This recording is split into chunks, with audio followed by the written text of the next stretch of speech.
everybody. Welcome in to the PHNX Sports Podcast presented by the DraftKings Sportsbook app, America's top-rated sportsbook app. Don't forget to hit that like button, subscribe wherever you get your podcasts, and leave us a 5-star review. It's your girl, back from the dead, Mikal Bridges is here again. Put that shit on. And Shawn DePaz. Put that shit on. Hey, Shawn. Put that shit on. What's poppin'? Hey. Thanks for holding down the fort while I was gone last week. That's what I do.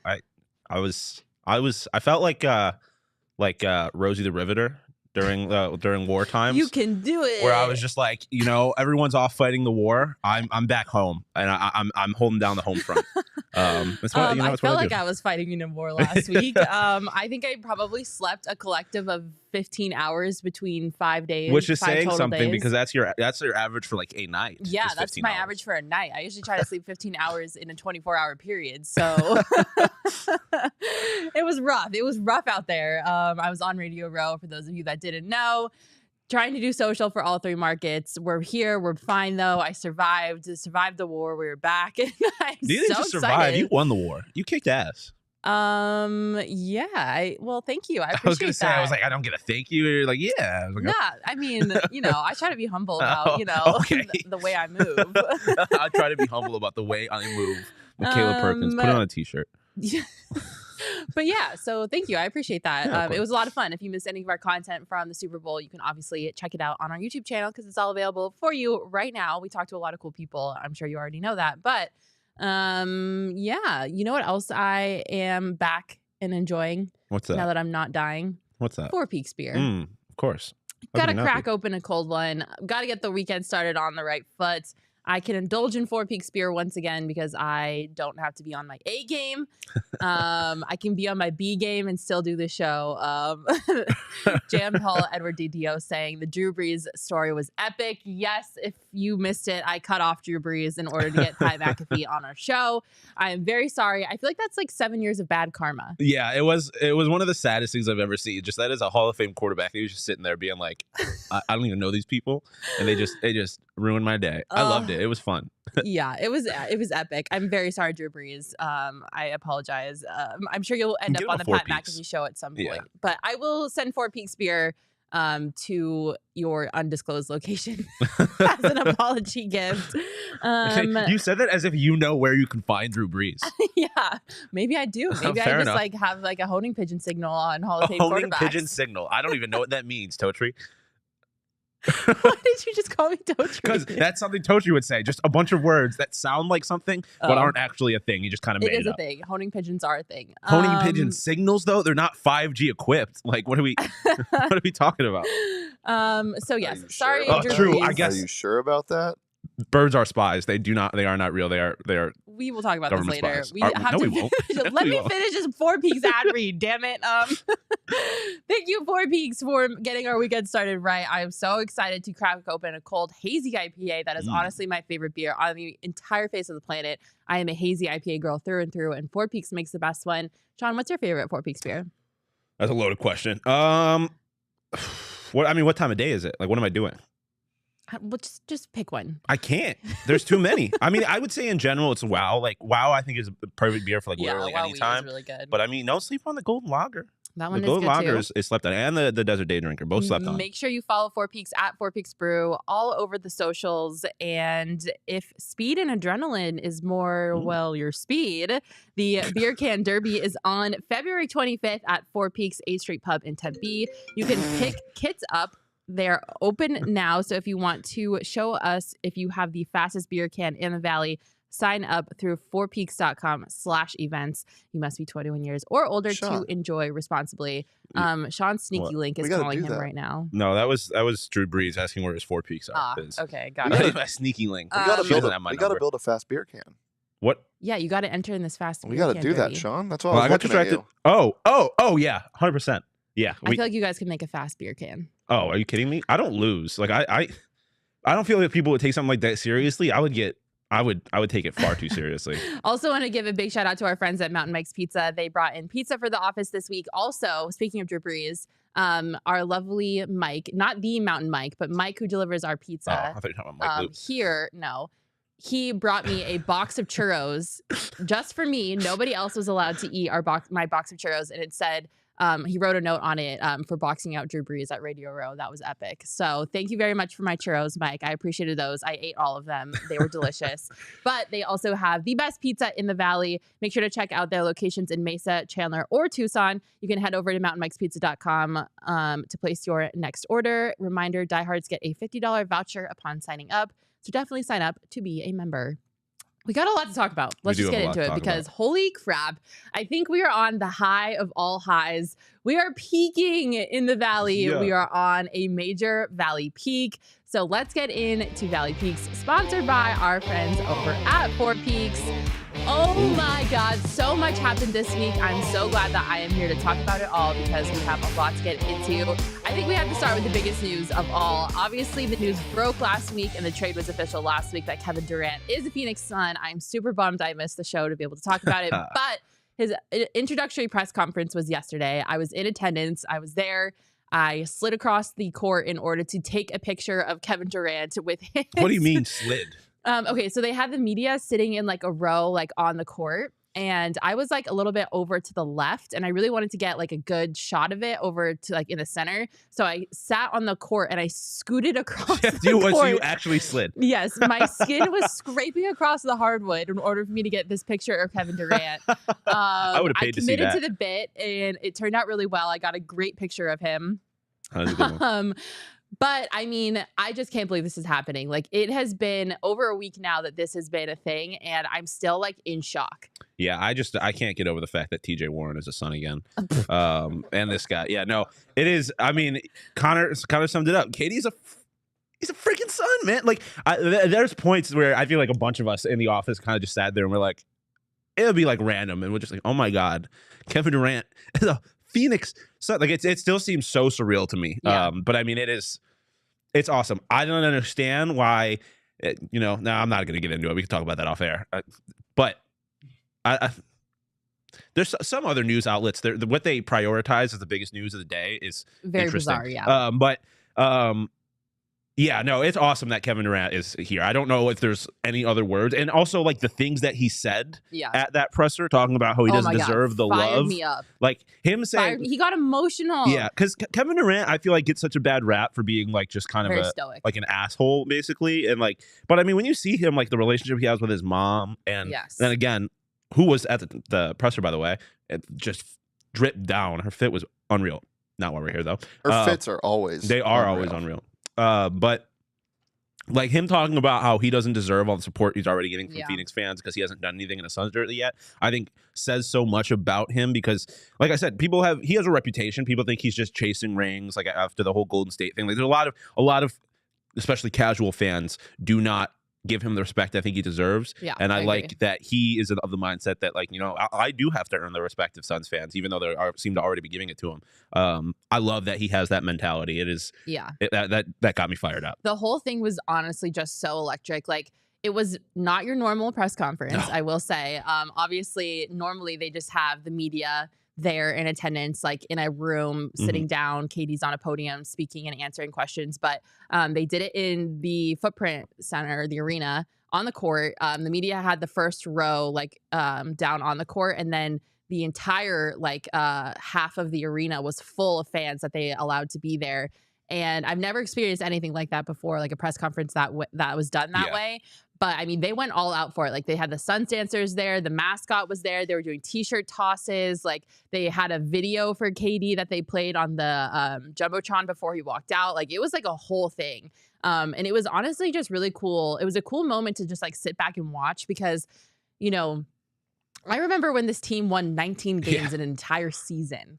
Like I have been on this ride with the Suns for a while, and to see this organization go from winning 19 games in an entire season to celebrating Kevin Durant being a Phoenix Sun, and the way that the way that Suns fans showed up and were there to celebrate this monumental moment was so cool. And I got emotional because I was like, Suns fans have been through the freaking ringer. Like this organization has never won a championship. Like they sat through miserable seasons. Like, and now it kind of feels like we are at the pinnacle of being a Phoenix Suns fan. And, walking into the arena, even they had this poster of KD, Book, CP3, and DA, like outside of the arena. And I just like stood there and I looked at that poster and I was like, you have got to be kidding me.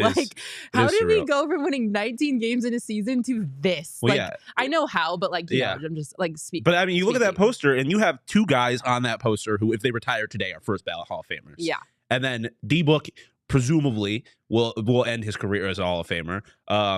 And I mean, DA is a great question mark, I suppose. But if he plays the way he's been playing, he'll be a Hall of Famer too. Like there's a very good chance that there are shut up, Siri. There is a very good chance that there are at least 3 Hall of Famers on this team right now. And that, like, the fact that Chris Paul is the 4th best player on this team is wild, unbelievable. Like, I never thought I would be able to say that a top 5 point guard in NBA history would be the 4th best player on his team and not be talking about an all-star team or the Olympics. Yeah.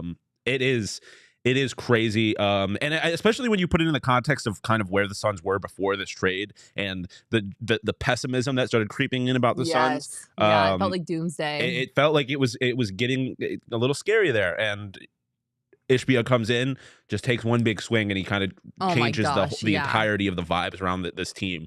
In more ways than one. Yeah. And it is awesome. It was cool too, speaking of Ishbia. So, I mean, they had Suns fans lined up out the door like an hour before the press conference was supposed to start. But then, you know, Ishbia and the staff kind of had like a meeting before all this happened. And Ishbia went around and was just like shaking everyone's hand that was there. Like, I mean, like to have this just monumentous switch in the culture and the organization just happen like this. It's so cool to see. Like, you know, Matt Ishbia came in day one. He was like, listen. Yeah. And I mean, the reality is that like a lot of times owners are like kind of just this godly figure in the sky that you don't see a whole lot. But you look at franchises that have owners like this. And I mean, you look at, I guess like the best comparison is the Clippers and what they went through after their previous owner and then Steve Ballmer, and just kind of the energy that an owner, when you get a billionaire who doesn't really need to be caring about anything,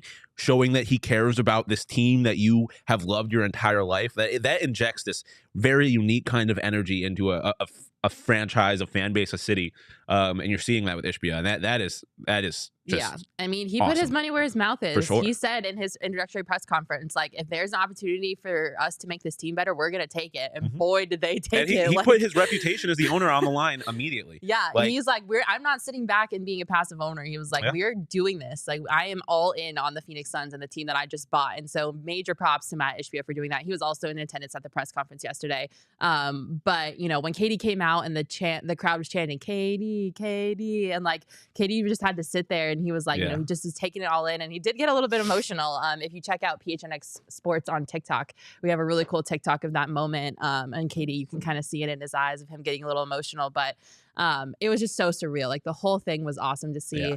I wish obviously we'd have had a little bit more time with KD, but it's fine. We'll take what we can get. I'm sure we're going to be seeing plenty of him in the days to come.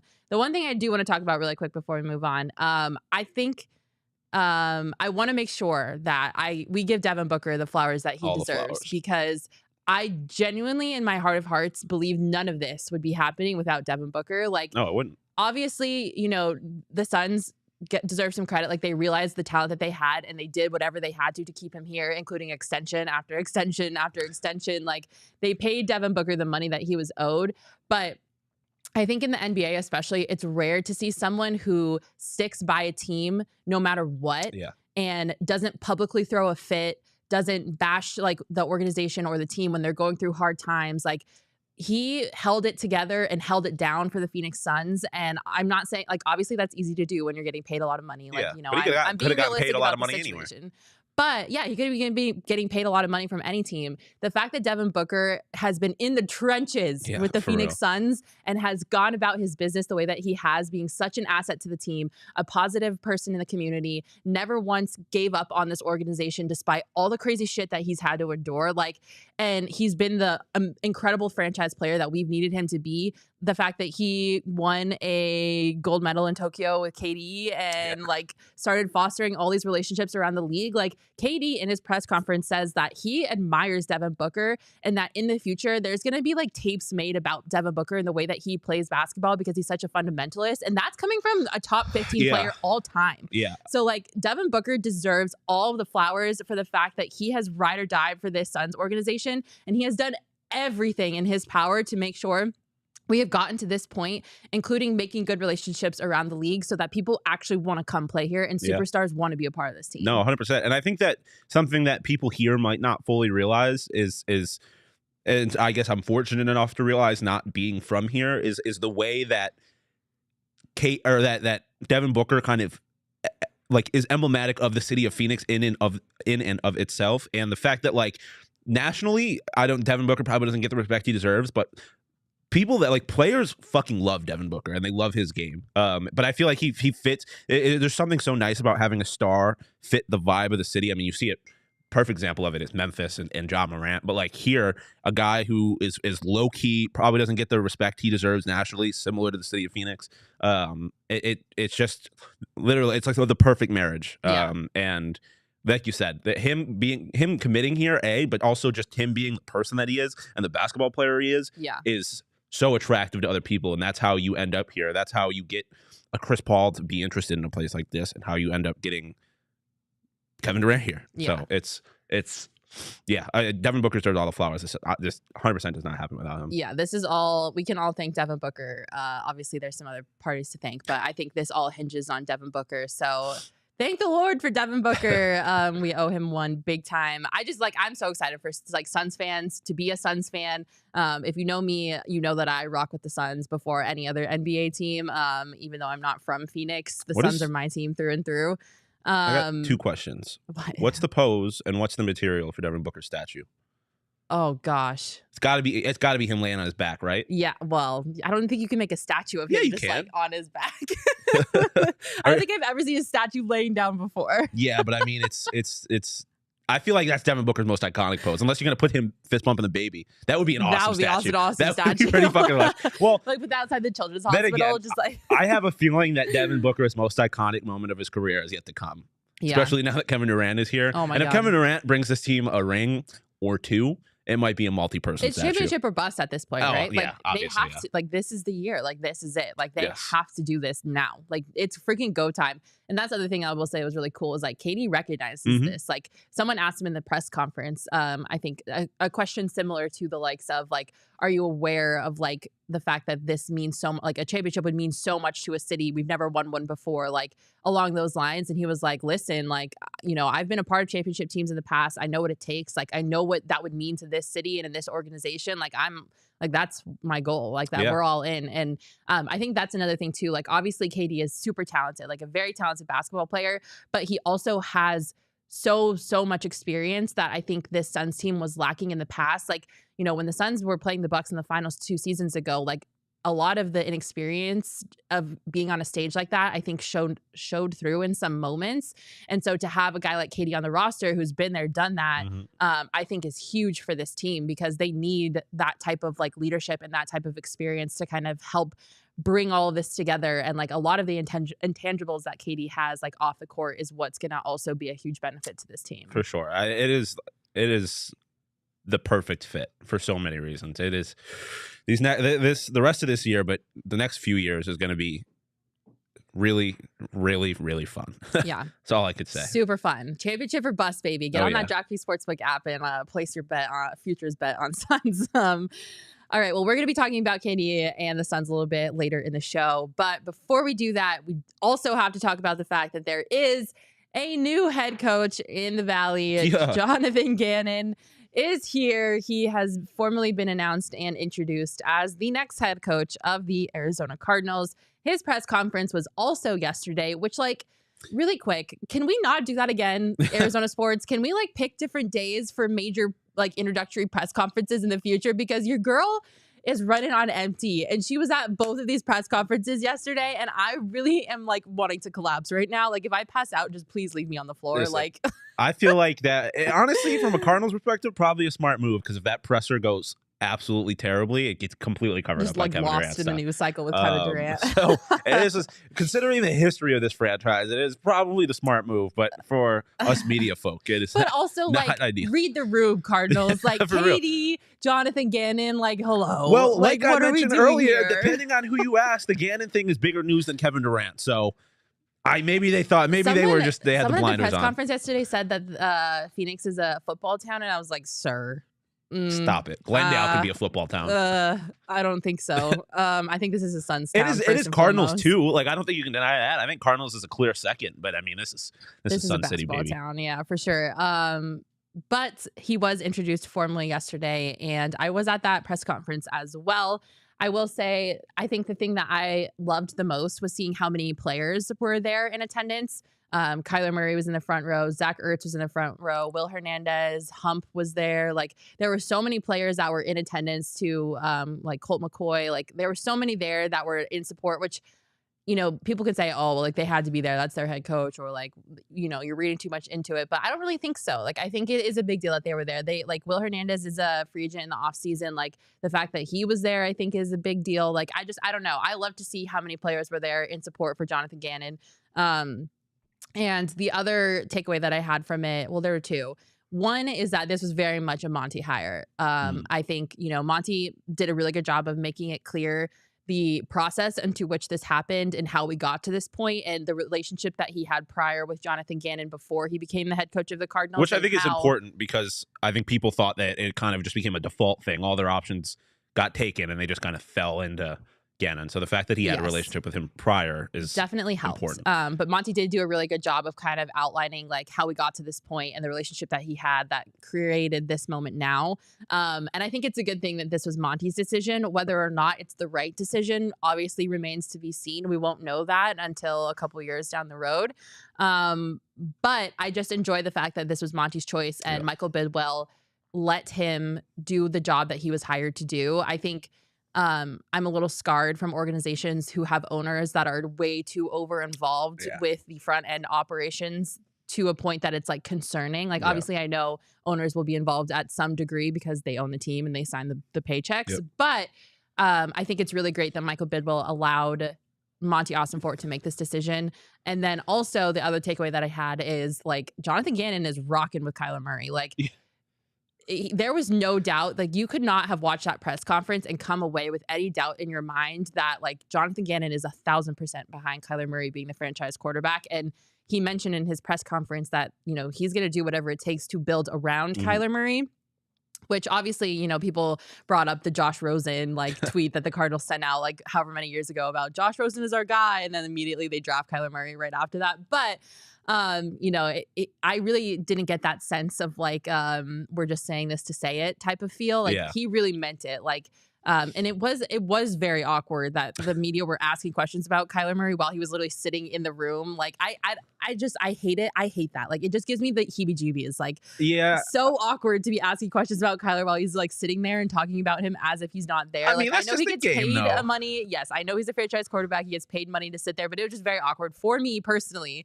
But it was cool to see how like hard Jonathan Gannon ride or dies for Kyler Murray at this stage of his like career of being the head coach of the Cardinals, which has been like all of 4 days at this point. Yeah, 100%. I mean, the reality is that Gannon's not getting hired if he's not a Kyler guy. Like, I don't think there was ever there was like any debate or conversation there. Like, they were hiring somebody that was going to support Kyler. But the other way, and obviously I'm sure there's a little bit of, I would have taken a sack of potatoes at this point as a head coach. Like, Kyler was probably just happy there was somebody else there.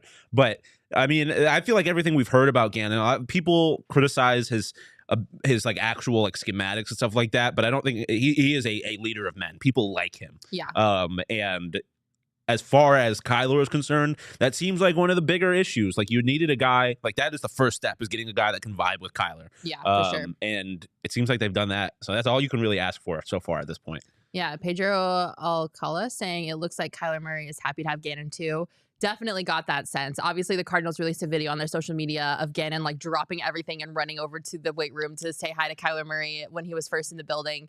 And then I definitely got the vibe that Kyler was also happy about like Gannon. And like you said, like, getting a coach for Kyler is like #1 priority. Obviously, like, the Cardinals have invested so much in Kyler at this point. Like, you can't do anything but get a coach for Kyler.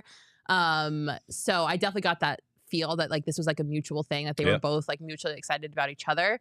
I definitely got the sense that Gannon is more going to be like a leader of men head coach than like down in the like dirty, like schematic, like breaking things down type of head coach, which kind of brings upon my next point, which we'll talk about in a minute, about the importance of his coordinator hires.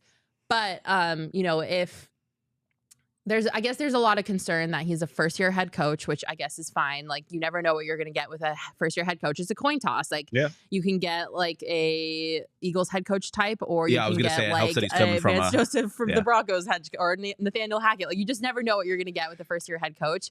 But I did get the sense that he is going to be a good motivator. He's a really good people person, it seems like. And I think as a head coach, like, I think that's obviously important to have. Yeah, 100%. Like I said, I think the biggest problem with this team, or people's perception of what the biggest problem with this team is it all stems from Kyler's attitude, more or less. Yeah. Especially now that Cliff and Keimer are gone. I think the one thing that people are concerned about is, can you figure out the Kyler thing? And I feel like the first step figuring out the Kyler thing is figuring out his attitude, or his attitude problems, quote unquote. But yeah, and it just seems like all you need is a guy that he likes, and it seems like he got that. So it is, like I said, it is the great first step. Yeah, he did a really good job too of just like kind of getting everyone fired up. Like, he had the quote of the century in the press conference, but you know, when people asked him, like, you know, what is your approach to this going to be like? He was like, adaptable, violent, explosive, smart. Like, he was like throwing out all these adjectives. We were like, okay, like, this is kind of exciting. And then his quote, it was, we will maximize the talent of the players that we have, and that's how we're going to win games. And don't get it twisted, we will win games. Boom, drop the mic, Jonathan Gannon. Like, I don't know. I thought that was pretty cool for him to just kind of drop a one-liner like that in the press conference. But I mean, it looked like, you know, so besides the fact that he's being a first-year head coach, the other kind of like side of the flack that he's getting is the performance of the second half of the Super Bowl, the defense's performance of the second half of the Super Bowl. But Philadelphia was second in yards allowed per game under Gannon, and it topped the league in the leaderboard in sacks with 70. So it's not like this was a completely like inefficient defense. Like, he did a great job building this defense for the Philadelphia Eagles.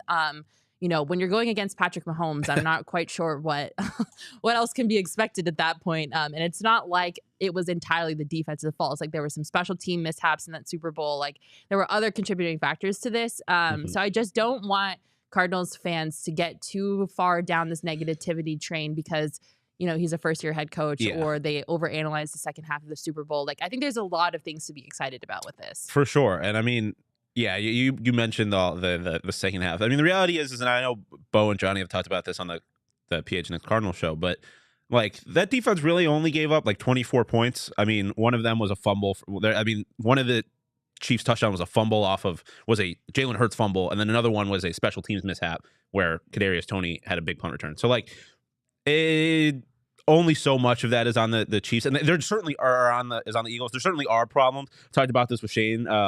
We both saw the same TikTok of where they basically got exposed because they didn't make any adjustments from a game against the Jags like way earlier in the season, and the Chiefs just like picked it out and they took advantage of it. Like, that's a problem, but the reality is he does not necessarily need to be that guy anymore as a head coach if he hires the right coordinator. So I think everything you hear from his time with the Eagles, that guys like him, and that is the most important thing to me. I think the other thing too that we were really hoping for this season was to clean house. Like, yes, we needed a new GM, we needed a new head coach, and we got both of those things. And for the most part, like, the fact that Monty hired this head coach, I think, is a great sign, and that the fact that the GM was an outside hire and not an internal hire, and they got rid of Vance Joseph, is a great sign. And yeah, that was my next point. So obviously yesterday we got breaking news that Vance Joseph has been relieved of his duties as the defensive coordinator for the Cardinals.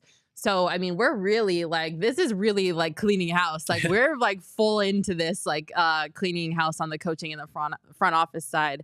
And I'm just like, I'm glad that we have kind of turned a new leaf and we are just starting fresh. But it does bring up the question of, like, you know, who is he going to hire for his coordinators? And, you know, I think who he picks is monumental for this team, because I think as a first-year head coach, like, if you're going to be the leader of the men, the leader of the 53-man roster, the motivator, the people guy, like, you need schematic, down and dirty, like, X's and O's coordinators who have experience. Like, I really don't want him to see, I don't want to see him hire inexperienced coordinators or like people who haven't had a lot of time in the NFL. I think that would be where I would start to get a little concerned. Yeah, but on the other side of that, especially with a guy like Kyler, I don't want some old head who's not going to be like creative. So there's definitely a balance there. To me, the offensive, like who they hire as the offensive coordinator, is the most important key here, just because, like we talked about, there's so much with Kyler, both from the personality perspective and just as a football player. Yeah. But I have a lot of faith in Monty and Gannon to make the right decisions here. Even though it's so late in the game, like that's the other thing we're working against is time. Yeah. Like we've got a late start to this whole process. No, they certainly did, but I just think, I mean, when you get into the coordinator game, you have a lot more options. Yeah. So I feel like they'll be able to figure something out. The fact that Monty is coming from winning organizations, I think, is encouraging. And then Gannon himself is just in the Super Bowl. So, yeah. It's not like they're sitting on their hands. So right now they have 4 confirmed people for who they've requested to interview for OC. That includes Drew Petzing, the quarterback coach from Cleveland, Drew Terrell, the wide receiver coach from the Washington Commanders, Troy Walters, the wide receiver coach from the Bengals, and then Joel Thomas, the running backs coach from New Orleans. So they already are very proactive about this. At the press conference yesterday, Gannon said, "I've been on the plane, I'm on the plane doing this, searching for my coordinator." So it's not like he's not aware that we're not up against, we're up against a timeline here. Out of those 4 for OC, do any of those pique your interest? I will say something interesting, though, is all of these candidates for OC are under the age of 50. Yep. Joel Thomas is the oldest at 48, and Drew Terrell is the youngest at 31. So that's kind of crazy. This is kind of very skewing in a very obvious direction of young. Yeah. Yeah. I haven't done a whole lot of research on these guys individually, so I can't. But on paper, I like Drew Terrell. I like just because he's the youngest guy, and I also love the Commanders receivers. Scary Terry has been electric, so that would be interesting. But to me, it is just who is going to have the best relationship with Kyler, because that is, like I've been saying, kind of the first step. If Kyler has a bad relationship with the offensive coordinator, then I don't think anything else really matters. So I would have to imagine Kyler is going to have a little bit of a say in this process as well. Yeah, well, actually, surprisingly, someone asked Gannon that yesterday, how much are you going to rely on player input for this coaching search? And Gannon said, not really at all. He was like, I'm going to put my staff together, and I have confidence in myself to be able to make those executive decisions. He laid it all on the table. He was like, I don't really think I need player input for this, and I'm just going to go ahead and do what I think is going to serve this team best. But he said, when it comes to on the field stuff, I want as much player input and interaction as possible. When it comes to between whatever happens between the white lines, those are the guys that are there, every week. And so I want their input when it comes to what happens between the white lines. But when this coaching search is going on, I think I'm going to take control of this. Interesting. So, yeah, from the man himself. Bold strategy. Take that for what you will. But Gannon has very, very big confidence in himself. Yeah. But I guess that's what you want with your head coach, right? Yeah. Do you really want a head coach that's well, I don't know, maybe I need to talk to this guy or this guy to see what they think? I kind of prefer that. I want a head coach to walk in there and be like, I know what I'm doing, I know who I want, and I'm going to go get them. I don't know. Specifically on the offensive side of the ball, I wouldn't mind Kyler having a little bit of just input, I guess. But yeah, I see what you're saying. It is definitely to have a guy come in with that kind of confidence and just at the very least a clear. Because I think the worst case situation is just a no man's land where you kind of don't really know what you are or who the leader is. To have Gannon come in and be like, but that was the problem though, is Cliff Kingsbury let Kyler Murray walk all over him. Yeah, that's what I'm saying. So I think I see what you're saying in the sense that to have a guy come in and be like, there's a new sheriff in town. Yeah, that's the energy we're getting right now. Yeah. There's a new sheriff in town, and this is my team, and we're going to do what we want, what I want to do. I love that. That's what we need. We need a non-passive coach that isn't going to just lie down and let Michael Bidwell boss him around. Let the GM, obviously there is a symbiotic relationship here. Yes, they need to work together. Yes, they need to be on the same page and collectively have a idea for where they want to go so that they can get there. But I also don't want to see this head coach get walked all over like the last one was. Yeah, I'm right there with you. So I'm a fan of it. B's saying in the comments, there's a new sheriff in town. You sound like the Ford truck commercial. Oh, yeah. I don't know. I can't remember anything that they say, but discover new roads. Ford Truck Month. Built Ford tough. Yes, there is a new sheriff in town, and his name is Jonathan Gannon. B is in the comments saying, I didn't want a defensive-minded head coach, but ultimately Gannon seems to be the right hire based on his excitement, energy to work with Kyler. That was the other thing, too, is people were very confused by the fact that the Cardinals were pursuing so many defensive-minded head coaches. That's certainly where I was at first. And I agreed. I was like, what are we doing here? Like, why are we going after defensive-minded head coaches when we have someone who's supposed to be an electric quarterback to lead an electric offense? But, you know, we had that supposedly in Cliff Kingsbury. Yeah. And we saw how that worked out. So, you know, maybe. Yeah, I think it'll be good being able, like letting the offense kind of be their thing. Like instead of having the offensive guru also have to focus on like the entirety of the team. Yeah. I think I was, like I said, I was there originally thinking that it was a mistake going after a defensive guy, but I think this defensive guy in particular, who is, like we've talked about, kind of a leader of men, I think that was probably the right move. But obviously, time will tell. We'll find out. We sure will. Let's talk about DraftKings, because DraftKings is the best way to make some money and also enjoy sports at the same time. I know for a fact that I am saving all of my money to bet on KD's first game when he comes back, just because, like, are you kidding me? Like, I get to literally place bets on KD while he's a son. Crazy. Like, all the overs. All the overs. Don't even like look at the under. Just hammer the over, baby. Check the price. I'm super excited for this. I cannot wait to bet on KD being a son.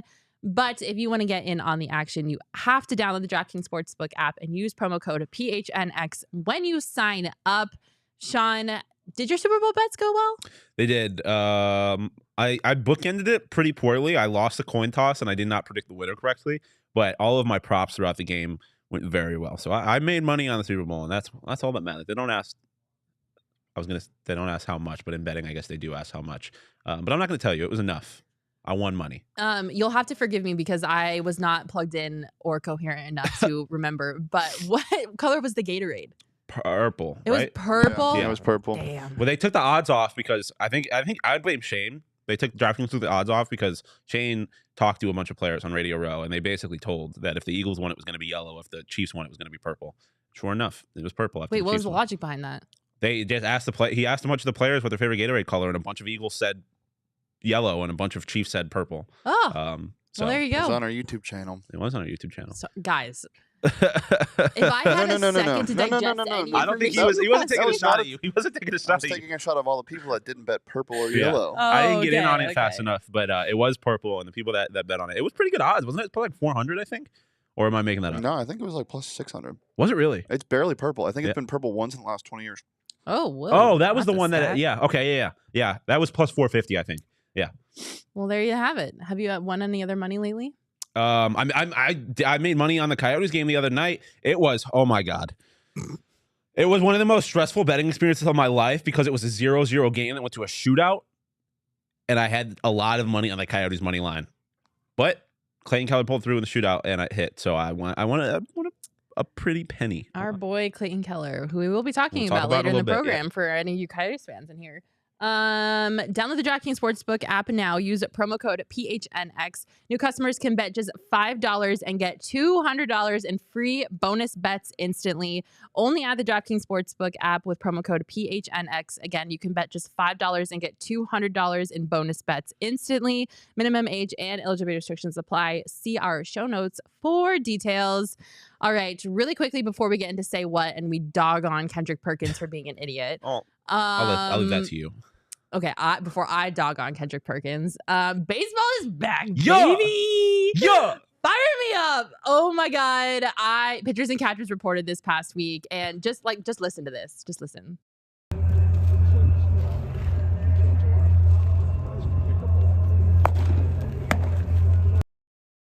Ooh. Fire me up! That's my favorite sound. I love that sound. Yeah, that's my second favorite sound. Also forgive me while I try to get this computer charger off the floor. Oh, so what are you doing over there? Yeah, dude. This is my favorite time of the year. I don't know if people realize this. I'm a baseball guy through and through. Like that is my sport. And I know you're a big baseball girl. Like big baseball girl. I love this time of year. I just look at like how the sun is hitting the field and the dirt, jerseys, and the pop. Get in there. Turn me up. Oh my God, I freaking love baseball. Pitchers and catchers reported this past week. We are here, baby. We have arrived. Baseball season is here. Spring D-backs training are going to be a playoff team. D-backs are going to be a playoff Count team. it. Spring training gets into full gear next week with full squad workouts. And then obviously we'll have games at the end of this month and all through March. Oh my God, I'm so excited. Oh my God, I'm so excited. I love baseball, you guys, so much. Yeah, no, I'm so happy. Yeah. And the season's going to be so much fun. The season be, is going to be really fun. If you're listening to the show and you're not on the D-backs bandwagon, get on it, baby. It is time. Get on and get on or get run over. Get on or get run over. It is time to be a D-backs fan. This team is going to be freaking electric. They're going to be so good, and you don't want to be called a bandwagon fan because you just started supporting them. So get on it before it's too late. And I'm just excited to watch these kids ball out. Like, there's so many reasons to be excited for baseball season this year, and it's time, baby. Listen, if you need an NL team, the Mariners are pretty fun too. Or an AL team, rather. Okay, shut up. No, they actually are pretty fun. They are going to be a lot of fun. I had a really sad thought just now. I'm sorry to bring down the vibes, but it's okay. Peralta is going to go full freight train. He's going to hit a home run for the Dodgers. Talk about that. I'm not Chase ready Field, to and he's going to hit the freight train in Chase Field nope. in blue, and I'm going to No, vomit. I'm not ready to process that. We're not talking about that yet. No. You know that cat? You know that the vine? Meow. Yeah, that's what we're talking about. Okay. We're not thinking about that yet. You're not going to bring down my mojo that bad because it's not time. I will bring your mojo down though, because Jesse Friedman, our D-backs reporter, just released a story on GoPHNX.com, which is unlocked and free for everyone to read, as a majority of our content on GoPHNX.com is now. Mike Hazen has confirmed that Madison Bumgarner will be in the starting rotation this year. Hey, he's starting there. Doesn't mean no he's problem. He's gonna finish. It's not about how you start; it's about how you finish. And as long as he finishes in the bullpen, that's all I care about. Or at home, not on the MLB roster, or as a Dodger. I would love him to be a Dodger. That'd be awesome. I don't think the Dodgers would want that. No, but it would be fun. It would be fun because he would suck. No, honestly, if he went to the Dodgers, he'd probably become a Cy Young winner again. It's time for Madison to get on his horse and ride off into the sunset. Yeah. A little unfortunate, but they're paying him a bunch of money. Like he's also the only lefty we have. He's the only lefty we have in the starting rotation. They're paying him more money than all of the roster combined, mind you. Okay. So we have our hands tied here. I, for one, think that deal should have never happened. I was anti-Madison Bumgarner coming here in the first place, but we are where we are now. We are locked into this shit deal, and he's a bad pitcher, but we got to deal with it. I think it's unfortunate that they are making this decision because I think there are a ton of prospects that have what it takes to be a starting pitcher in this rotation that are missing their opportunity thanks to Mad Bum taking a spot that he doesn't deserve. But I'm going to just let it play out. Maybe this is happening for a reason. Whatever, it is what it is. I just am not looking forward to watching Madison Bumgarner pitch this year. Yeah. Hopefully it won't be for very long. I will say this. It's hard to imagine it gets much worse. A. B. I think it's cool that there is I think he's just keeping a spot warm, and like you mentioned, he's the only lefty, so that's something that kind of have to figure out. But I think he would make a great reliever. Like, he would be awesome coming out of the bullpen. Maybe hey, I'm trying to have positive vibes around this team in general. Like I said, I think they'll make the playoffs. Yeah, they can at least. Maybe Mad Bum will be marginally better, which is to say you won't be complete and utter dog shit. Maybe. Hold out hope. It could happen, maybe, right? I don't have as much faith as you do, but we're talking about Valley Peaks, and baseball being back in Arizona is absolutely a peak. I just love that there are 15 MLB teams in the Valley right now getting geared up for baseball season. Look, I don't care about anything else right now. We can deal with Madison Bumgarner another day. I'm just happy that my butt gets to sit on grass with a cold beer in a cold Four Peaks beer in my hand, watching some baseball for an entire month, and I will take that. I will take it. That's why. That's a happy thing. If we are going to watch Madison Bumgarner pitch, though, we're going to need to take an OGs, because that is the only way that we're going to be able to tolerate this. The only way I watch baseball, to be honest, is I take an OGs and I go and I sit 5 rows away from everybody else and I just vibe. You know what actually is elite, though? Hold on. Hold your thought. Also, I need you to be a bubble. So figure that out while I'm doing this. You know what else is elite? Camera's not working. Oh shoot. Okay, never mind. But we'll come back to that. What else is elite is baseball naps. Like I was talking to someone about this the other day. Yeah. Like taking a football nap with just like football in the background is so calming. But like baseball naps, golf naps and baseball naps. Okay, well I don't watch golf, so I can't tell you. That's why it's perfect for a nap.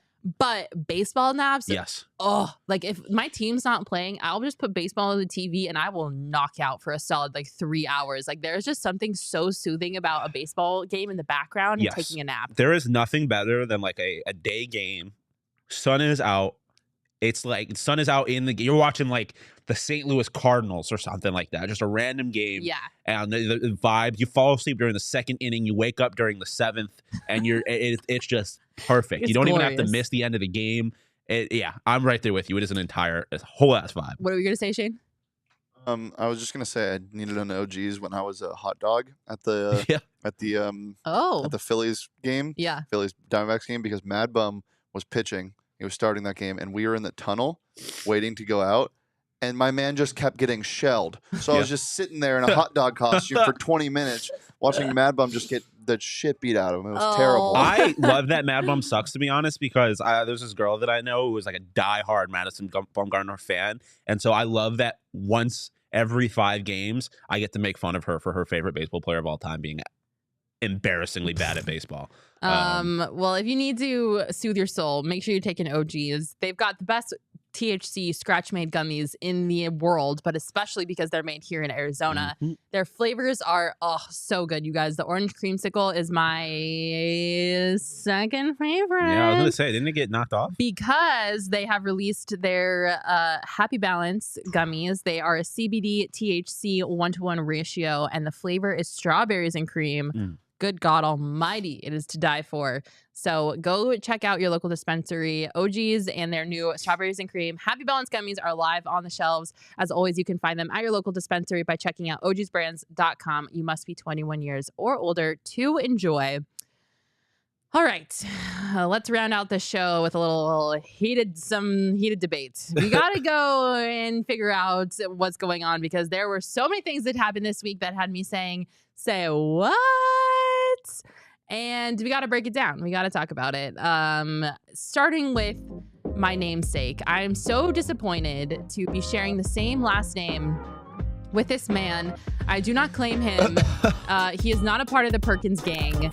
This is just very sad for me to watch. But good old Kendrick Perkins had some things to say, and I wholeheartedly disagree with it. I'm looking forward to this. After Mikal Bridges, who is now a Brooklyn Net, unfortunately, hit his career high 45 points in the Nets win over the Heat on Wednesday, Kendrick turned to Twitter fingers and he said, "It's a difference between playing the right way and waiting your turn and being held back. Mikal Bridges with a smooth 45-piece wing dinner, 8 biscuits, and 5 apple pies. Far too many pies. Phoenix was in the damn way. Carry on." Kendrick Perkins. Mr. Perkins, what are we doing here? This is such a shit take. Like, tell me you only watch big market basketball without telling me you only watch big market basketball. Like, in no way, shape, or form was Mikal Bridges ever held back by the Phoenix Suns. Yes, he was not the Phoenix Suns #1. I'm sorry, but when you're sharing a court with Devin Booker, you're never going to be the best player on the court. Like, that's just a fact. But the Phoenix Suns... Tell that to Kevin Durant.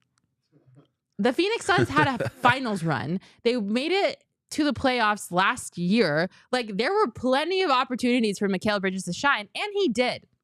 It's not like this man was like coming off the bench and averaging 9 points a game. Homeboy had 34 points on January 9th. That was his career high with the Suns. 34 points, okay? It's not like we're talking about a monumental difference here. In his last 6 games with Phoenix, he scored at least 21 points per game.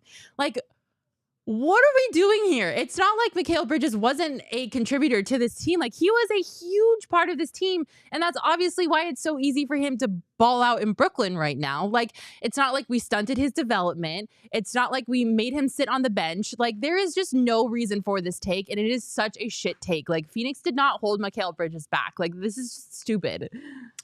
Yeah. I understand what you're saying, but I disagree with you. I think Kendrick Perkins is right. Not that like the Suns necessarily held him back like schematically or anything like that. But the fact of the matter is you're, like you said, you're not going to be the best player on the court when you're playing with Devin Booker. Like, he has not been the opportunity to be the best player on the team before, and now he is. So naturally, he's going to have an opportunity to score more and be a bigger part of a team's offense. So I don't think it was like the Suns didn't think he was as good as he actually is and thus didn't use him as much. I just think when you're sharing a court with Chris Paul, Devin Booker, and DeAndre Ayton, those guys are going to get theirs before you get yours, and naturally, it's going to be in the way. I mean, look at you could. I think of it in the same way that you could say that the Oklahoma City Thunder held James Harden back. Not so much that James Harden was just behind Russell Westbrook and Kevin Durant. Like, I think it's just the nature of team sports, where a team sport where there's only one ball. Like, if you are on a team with this many good players, you are not going to be as big a part of the team. So I do think, assuming that is what Kendrick Perkins meant by this, if he was just saying that the Suns didn't they didn't know how to use a guy of this talent, like, I don't think that's necessarily fair. But he definitely was not being able to play. He was not able to be the best player he could be on this team because there was other guys there. It's so much easier for Mikal Bridges to drop 45 points in Brooklyn, because who does Brooklyn have on their roster? Yeah, I mean, we agree. We're just taking Kendrick's tweet from different perspectives. Here's the problem, though. It's the way Kendrick Perkins tweeted it. It's a negative connotation. So that, like, he is wrong. He is wrong because they didn't hold him back the way he's saying. Like, he was held back by the options. But everyone, like, there's no point in arguing this because he just tweeted something stupid. That's what he does. That's what I was going to say, too, is that I think you have to take this, like, because the people like to say, oh, he doesn't watch ball. Like, he has a ring. Like, he was an NBA basketball player. He knows what he's talking about to a certain extent. He also is purposefully inflammatory. So I think he meant what I was saying, but he obviously, and I think purposefully, wrote a tweet that implied what you were saying, because that's what Kendrick Perkins does. So I mean, people love to get upset by Kendrick Perkins, but you're falling into his trap. That is exactly what he's trying to do. I don't think he thinks that Monty Williams didn't know how to use Mikal Bridges and they didn't realize how good of a basketball player he is. I think he realizes exactly what I realize and what you realize, that if you're on a team with this much talent, you're obviously going to be held back, quote unquote. But yeah, I don't think the Suns just like wholeheartedly would just like ruined Cam or Mikal from being the best player he can be. I just think it was the nature of the beast. Yeah. Really quick, laws of human nature. You can GTFO because this is my show. So bye. And also, Devin Booker has not been trash. He was hurt and he was good. Yeah, I don't really. Your opinions are garbage. But the reason I was saying that you're never going to be the best player on a court with Devin Booker is because Mikal Bridges has only ever played with Devin Booker. Wait, yeah. Obviously, Kevin Durant is going to be the best player on the court when he steps on the court for the Phoenix Suns, but he hasn't done that yet. So context is a little important here. I know that might be hard for your brain to process, but obviously Kevin Durant is the best player on the Phoenix Suns roster, but he hasn't played for the Phoenix Suns yet. So let's just take a step back here, okay? Yeah. Pedro is right, though. We did forget that Cam Johnson or that Mikal is sharing a court with Ben Simmons. Oh, so yes. he is not the best player on that team either. Fun fact, last night was the first time the Knicks have ever beaten Ben Simmons. Did you know that? Oh, and he was, I think, 12-0 versus the Knicks in his career. Fascinating for a basketball player as bad as him. But yeah, we knew you were being sarcastic, Pedro. Yeah, we got you. Yeah, so I don't know. I know he was being incendiary, but it's just frustrating because I'm tired of the Suns getting shit on. Like, the Suns never get national media attention. They will now because thanks to KD, the KD effect is happening. But like, the Suns repeatedly get either overlooked, discredited. Like, Devin Booker never gets his flowers from the national media. Like, and I'm just tired of seeing it. And thankfully now the tides will turn now that KD is here and we'll finally get the flowers that we're owed. But like, I hate seeing that shit on the internet. It makes me so mad. And also, like, I'm very protective over sweet baby Mikal. Like, I love Mikal Bridges more than I love life itself. And I was heartbroken when they had to trade him to get KD. Obviously, I'm very excited about KD being here, and I would do that deal a million times over if that's what it takes to get KD here. But I am sentimentally attached to Mikal. And it's so much harder because we haven't seen KD play The fact that he had the audacity to say, the Suns held him back makes me want to die. Like, that is such a garbage take. Such a garbage take. Speaking of being dramatic, jeez. Everyone needs to be like laws of human nature, though. Because he came in here guns blazing, which I don't have a problem with. But he realized the error of his ways. We gave him the context, and he admitted it's fault. So, you're allowed to say laws of human nature. I appreciate that. Really quick, speaking of the Suns, our friend Kellen Olson, friend of the program, tweeted something that I thought was interesting. The league announced that the Suns' first game back from the All-Star break against the Thunder will now have an 8 p.m. local time and has been moved to ESPN. Curious, very curious. Got to put on our win horse. Now, why would they do that? Do the best win horse impersonation. Yeah, so obviously this wasn't an ESPN game before Katie got here, but now it is an ESPN game. So why would they do that? I mean, it's because Darius Bazley is going back, obviously. Obviously, we had to celebrate Terrence Ross being on the roster now. At the press conference, Katie was asked about his injury and his timeline for return. He said, "I don't know when I'm coming back. I'm going to work with the Suns' athletic trainers to make sure that everything is 100% before I get back." Obviously, a very standard to the status quo answer when you're asked about an injury. But could the 24th be the first time we see KD suit up for the Suns? It certainly could be. I mean, it would be. They obviously don't take this without thinking there's at least a possibility of it happening. But for me, I like, even outside of the KD, there I think are a number of interesting things about making this a nationally televised game. I mean, like I said, Darius Bazley is returning. Like, there is a number of connections to that franchise. Yeah. Obviously, Chris Paul played there. Obviously, like we said, just traded with them. Shai Gilgeous-Alexander is one of the best young players in basketball. So, like, that game's interesting. Darius but obviously, revenge game. Yeah, Darius Saric revenge game. But obviously, they're doing this because there's the chance that Kevin Durant plays. But I talked about that. You talked about this with you last night when we were talking about this. Like, I think it is, for me, like, screw the game, screw all of it. This is so emblematic of the Suns and Phoenix getting the respect that they have been asking for so long. Like, Kevin Durant has brought that now. You're getting the attention and the respect that you've been asking for. Yeah. And this just shows that, like, this doesn't happen before Kevin Durant, obviously. Yeah. So that is what is cool about this to me, is that you're starting to see the rest of the country take notice and give this team the respect that they have deserved, but now certainly deserve. Yeah, absolutely. So fingers crossed we get a KD game on February 24th. That is going to be electric. It's good timing too, obviously, with the All-Star break, giving him the rest that he deserves and has needed. But, you know, he obviously wasn't as injured as the Nets might have thought he was. Yeah. I think a lot of that was him wanting to sit out and not necessarily rushing to get back. But now he has a reason to get back. And I'm sure that he will take advantage of that, and he will show up and show out like he said he would when he was talking to the media yesterday at his press conference. Yeah.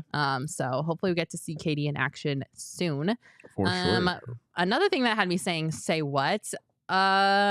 Brian Flores was linked to the Arizona Cardinals. He did not take our job and instead became the defensive coordinator for the Minnesota Vikings. He had his press conference this week. This week was just like a week of press conferences. For real. But during his press conference, he said something that I was a little taken aback by. This was his direct quote from his introductory press conference. He said, quote, "Yeah, I mean, there was still an opportunity with Arizona," he said, not clarifying if he was offered the job or was simply still in the mix. Like I said, this was, you almost get a gut feeling. I think we've all kind of had those, and this was the right place for me and my family. This was the right opportunity, speaking about the Vikings.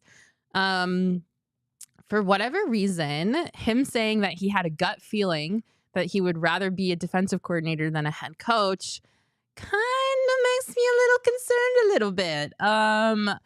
The Cardinals did cast the net that they said that they were going to cast. It was a very wide net. They spoke to over 10 candidates in a very long, over a month-long process. And everyone kind of assumed that when Monty Austinfort took over that Brian Flores was a shoo-in for this job because they had like a very strong connection going back a couple teams. And then now it comes out that Brian Flores had a gut feeling that this just wasn't the opportunity for him. Yeah. I'm just curious why you would want a defensive coordinator position over a head coaching position when you're actively suing the NFL for not getting head coaching opportunities. Yeah, I mean, well, first off, I got to acknowledge Pedro's comment. It's probably just IBS. He just probably has irritable bowel syndrome. That's why he's had a gut feeling. But I mean, listen, we've talked about it before, and just because they actually made a good hire, or at least we think is a good hire, doesn't change the fact that this franchise has not necessarily been well run recently. What? Breaking news. And there's obviously, and I don't think everyone has the highest opinion of Michael Bidwell. So, like, I'm not shocked. And obviously, he has a lawsuit against the NFL. He has history with this franchise in particular. So I'm surprised that it was ever even a topic of conversation. Like there was ever even a chance of him coming here or any of that. I don't know. I mean, you have to take it with obviously it's a reason for concern to hear anybody say that, but I do also think you have to take it with a grain of salt considering the situation that Brian Flores is in, I guess. But it's certainly not encouraging. But I think there's a good chance that we look back in this in 5-10 years and we're like, well, that was a bullet dodged. I mean, don't get me wrong. I'm not upset about this by any means. Yeah. I was not excited about Brian Flores as a possibility at all. Like, if you can't work with Tua, you cannot work with Kyler Murray. Like, I'm sorry, but that's not happening. Like, that is not, there's no chance of that being a possibility. So I was never on the Brian Flores train, but it's just a little concerning that, like, you would rather take a defensive coordinator position in Minnesota where it's freezing 9 months out of the year and the mosquitoes are the size of birds than be a head coach for the Arizona Cardinals. Like, what is going on behind the scenes that we are missing that is making all of these people say, you know what, maybe I don't want to work for the Cardinals. Yeah. And I mean, also from Brian Flores' perspective, I do think there is a thought process, I guess, where you could look at this job and you'd be like, that's a little bit of like, it's going to take some work there. Whereas you look at the Vikings and it was like their defense was kind of just the problem. I think there's an opportunity there where if I can figure out this defense thing, then we might win a ring. And I don't think it's that simple here. So I guess you could look at it from that perspective. I don't know. I just think this was far too complicated of a situation between these two parties from the get. Yeah. For it to ever really to work, but it is definitely concerning to hear that he had a gut feeling. Yeah. Well, we got Gannon. We got our guy. Gannon the Cannon. Gannon. We need something with Gannon and Gannon. Gannon the Cannon works. Gannon the Cannon. Gannon the Cannon is here, everybody. All right, rounding out the show. The Grand Gannon. Before we talk about the Coyotes, because this is the Phoenix Sports Podcast, and the Coyotes do play here in Arizona. Underdog Fantasy. Speaking of a dog, Gannon is a dog. Bark, bark. That was like a howl. I don't know. Baby, I'm howling for you. Shawn, tell the good people about the Underdog Fantasy app. I mean, it's simply the greatest daily fantasy app of all time.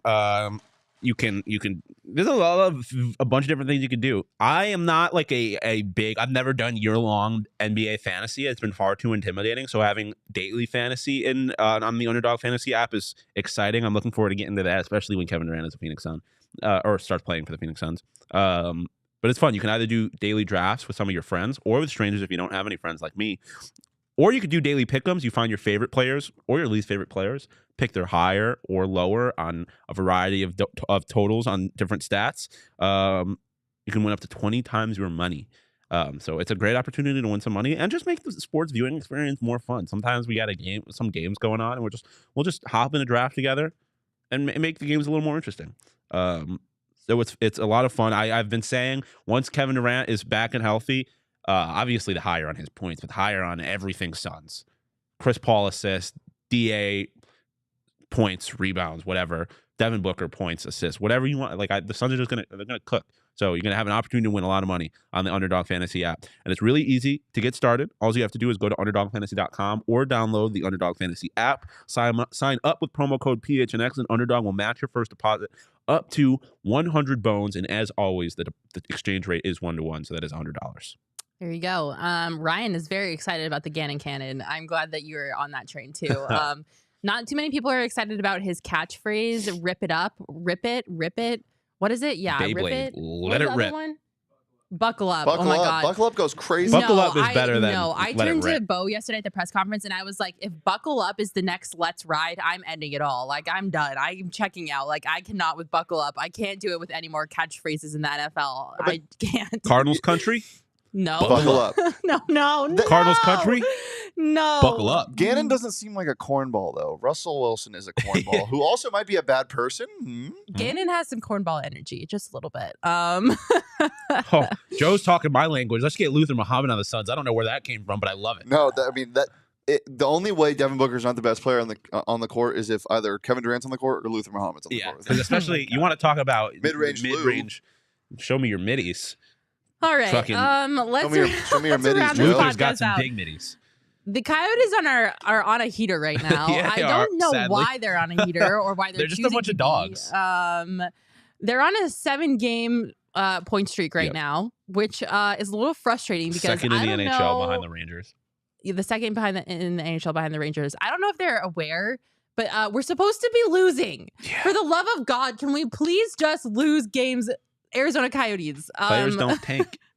Clayton Keller caught up with our very own Craig Morgan, who has a story up on GoPHNX.com right now, which you can read. And he said something I thought was funny. Clayton Keller said, "We got a good burst of energy there over the break. I'm sure the GM is not too happy about it."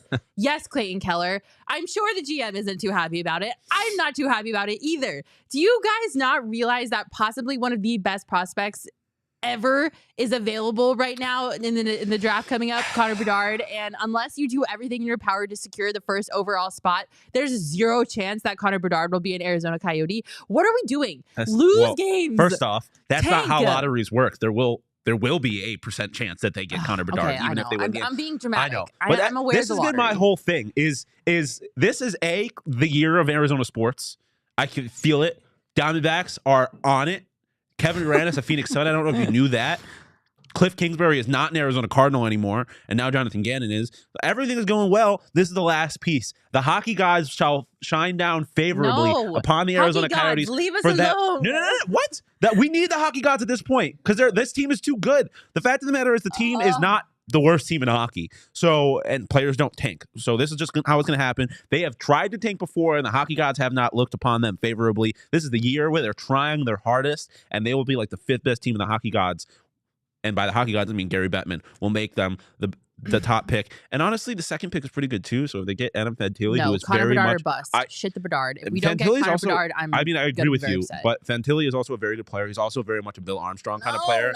He's tough. No. Give me Connor Bedard or give me death. But I don't think it's what if the Coyotes finish like 5th or 6th. How would you say that? 5th or 6th back. Fifth or 6th worse. Yeah, 5th or 6th worse, and they get the first overall pick. There's no way the narrative won't be anything besides Gary Bettman literally rigged it so that the Coyotes got the first pick in that. That narrative NHL happens draft. every year. The Edmonton Oilers jumped the Sabres to get Connor McDavid. And so it happens all the time. You're gonna tell me that Chicago's gonna get the first overall pick, and people are gonna be more reason to shit on the Coyotes. Okay? No, fuck it. Bring me all the smoke. Bring it all, because it's gonna be real fun when we're having the parade down Mill in 5 years. Fucking Austin Matthews and Connor Bedard or Adam Fantilli on top of the float. Listen, players and coaches don't tank. It's just the reality of it. This team is kind of good. They just had literally a historic goaltending performance. This is Goalie Town USA. Deal with it. I just want the Coyotes to do everything in their power to get Connor Bedard on this roster. The trade deadline hasn't happened yet. They're still going to get worse.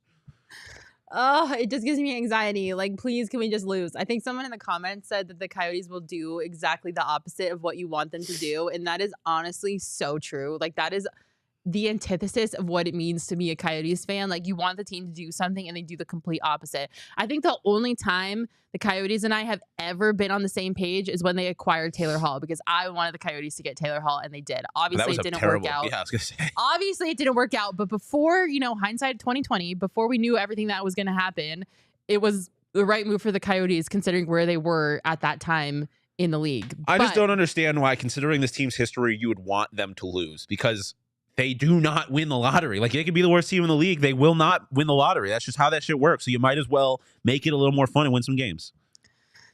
Coyotes, you give me heartburn, indigestion, upset stomach, like all of it. Diarrhea. Like, yeah. Can we please just... Well, listen, I will forgive you if Connor Bedard is on this team, but we need to do everything humanly possible that is in our power to get Connor Bedard to the desert. And I don't care what Shawn has to say. Like, I am so far on this Connor Bedard bandwagon. You cannot get me off of it. You cannot pry the hopes of Connor Bedard in a Kachina jersey out of my cold, dead hands. You're not prying it out of my hands either. I think I want the same thing you want. We just disagree on the path to get there. We'll see. If the Coyotes somehow end up with the first overall pick, I will literally, personally, myself, go chop wood and build Gary Bettman a statue out of wood. Okay. Follow Makayla on Twitter. Get us out of here, man. What are we doing? She's turned into a fucking Ron Swanson over here. I would do crazy things to get Connor Bedard on this team, okay? Okay. All right. That's a show. That is quite the show. Yeah, let's get Bismack in there. Before we go, you guys, if you want to look good while you're on the golf course, go check out Bad Birdie right freaking now. They have the best golf gear ever in the state of Arizona Fact. and beyond. They just dropped 6 new polos, 3 new quarter zips, and 2 new hats. The people at PHNX have been rocking this gear, and we are super excited about it. They changed the promo code, though. They did change the promo code. It is now PHNX BB15. PHNX BB15. Yeah. Go drop Birdie. that in Bad Birdie and go grab yourself some Bad Birdie gear. Shawn, We're going golf this Sunday. Shawn, you're my PHNX BB. Thanks, Shardy. Oh my God, we need to end the show. Get us out of here, Mac. Let's go home, everybody. Charles in the comments is calling you lumberjack, and that's when we know it's time to Mac, leave. the lumberjack. Thank you guys so much for tuning in to the show, Lumbermac. You guys are the absolute best. To everyone in the comments, Jose, Charles, Connor, Nicholas, Joe, Ryan, anyone else Laws of human nature. Mama Chris, we hope you're feeling better. Yes, we are sending you love and healing thoughts and good vibes. Please don't get any more sick on us. We need you to be healthy so you can come hang out with us. Baseball season. It's baseball season and Mama Chris needs to be healthy. Thank you guys so much for tuning in. You are all the absolute best. Don't forget to hit the like button, subscribe to our YouTube channel, and leave us a 5-star review wherever you are listening to this on our audio format. And we will see you next Friday at 12:30. Bye, everyone.